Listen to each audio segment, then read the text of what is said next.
These same few body clock genes seem to be present in all plants and animals, and this suggests they must be one of life's most fundamental building blocks.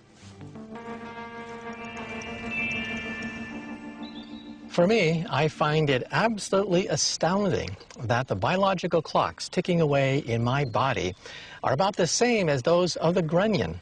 Imagine, it's in the birds, in cows, flies, plants too, even bacteria. We all share the same biological mechanisms for time. So the rhythm of our daily lives comes from within us. Our fundamental experience of time turns out to be internal, written into the DNA of every single cell of our bodies. But in the past couple of 100 years, that's all changed.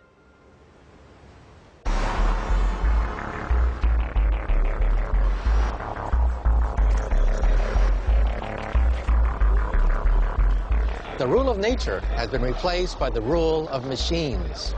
Industry, global travel, and electric lights have created a brave new world in which we control the length of our days. We're no longer at the whim of nature. Technology has allowed us to create our own time, but at a faster pace. Time for us has become an external pressure, a force created by the demand for speed and punctuality, all marked by the mechanical ticking of the clock.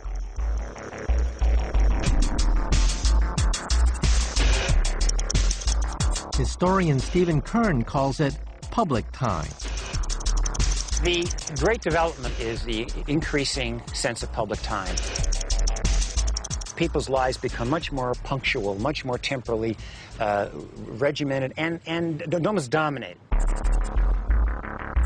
Public time really took off with the Industrial Revolution. Workers were driven by the relentless beat of factory machines.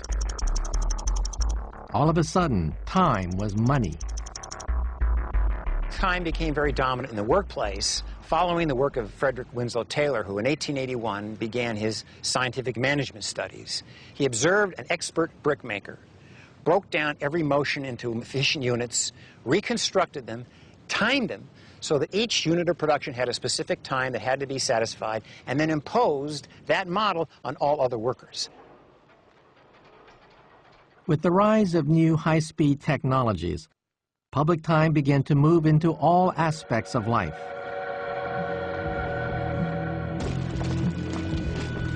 But there was one world-shattering event that changed everything. World War I.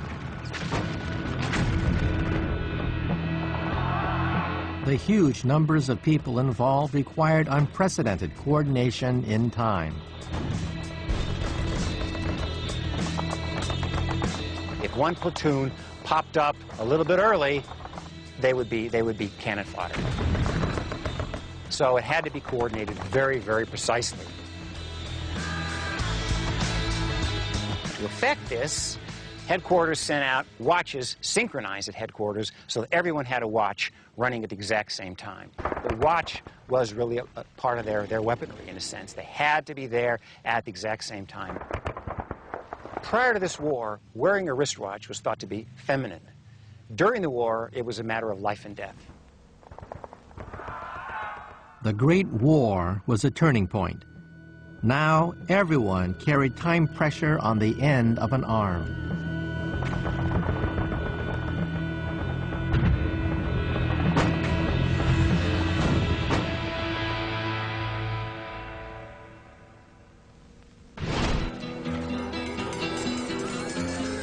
Today, clocks are everywhere.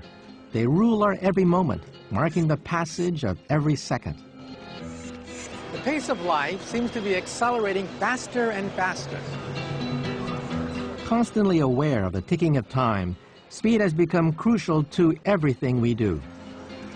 I remember when FedEx first introduced the overnight delivery system. People laughed. People said, why would anyone want something like that? Nowadays, that's indispensable. Everyone wants their packages delivered tomorrow.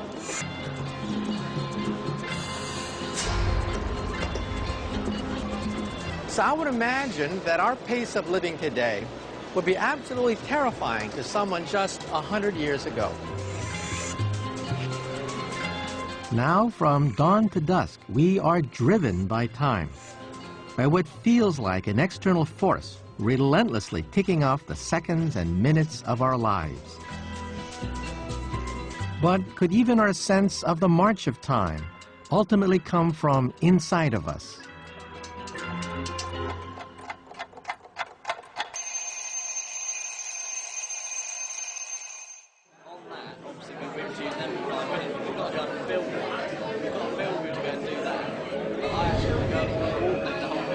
Our ability to sense time passing is extraordinary. Oh my God, look at you got the jacket on and everyone, oh, come on, put it up, come on, put it up, put it up. Immediately intimidating, that's amazing. I would be hiding my iPod earphones immediately. It's so subtle that we usually don't even notice it, but we're constantly timing things. The wait at traffic lights, the boiling of the kettle, even the pause before a punchline. Hello. You probably guessed from my accent, I'm a lesbian. I say, what is the secret of good comedy? I don't know. What is the secret? Timing. We always say that we've got 3 chances to time a joke right. Brian Luff runs classes in comic timing. I think it's incredibly precise. I think you could probably measure it in nanoseconds. I mean, I know that sounds over-scientific, but I think the difference between getting a joke right and getting it wrong is minuscule. Brian's approach is exacting. Time versus funny.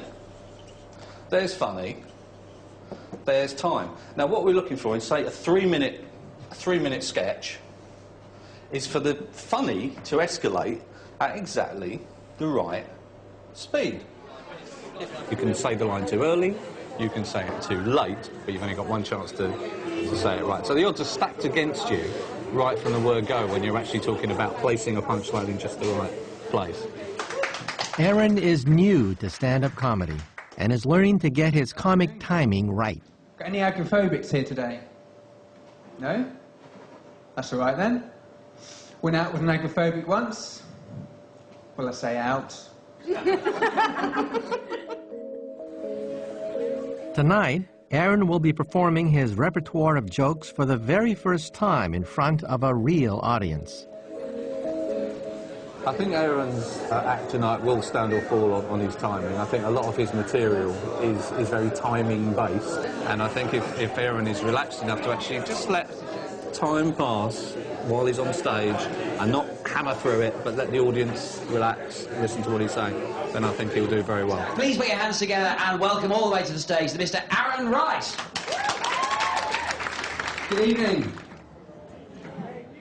Well, I remember saying to you once... If Aaron's going to succeed, every pause, every beat will have to be just right.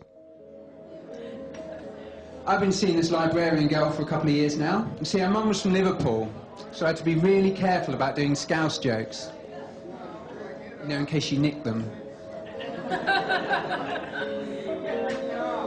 The audience are unaware that they are timing Aaron, but that is exactly what each of them is doing. I went out with an agoraphobic once. Was it you? Well, I say out.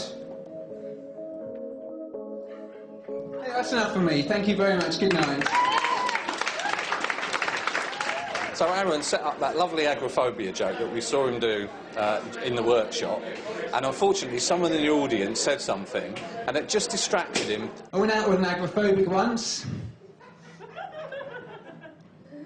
Was it you? Well, I say out. And that was enough to make the joke that we saw work really well in the afternoon just misfire on the night. And it's as simple as that. It's such a fine line.